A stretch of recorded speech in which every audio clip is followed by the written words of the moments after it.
We're going to talk about growth strategies for sustainable community growth. Sustainable being the key word there. Okay. I want to start with this one. What comes to mind for you when you think about marketing and sales? The thing that I've been thinking about as I think much more about growth and the community founders I'm working with are the ways where the ones that are having fun, which some of you sounds like you are, what is it that we're doing right that others can learn from that? And specifically, what is different about a community and growing a community from doing any of the online business stuff that everyone else is doing to grow a different kind of business? So, can we bring connection to the center of our marketing process and our sales process?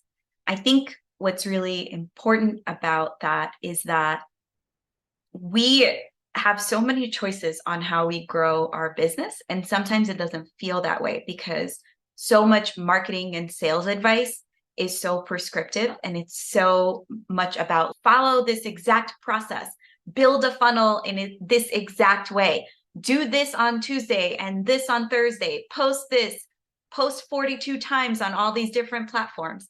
So many of them are so prescriptive and so specific, but what I think actually works and actually works for building community is if you make your growth process a part of how it feels to be in the community. So it's just a phase one that your potential members are going through before they join your community.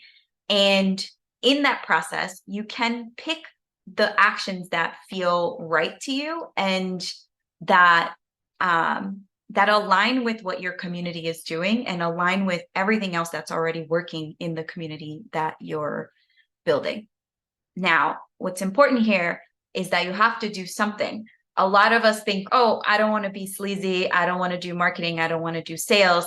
And then what happens is that like we fall into complete inaction and don't make any action. So by the end of this presentation, I'm going to ask you for a commitment, some kind of growth action that you can take consistently for your community.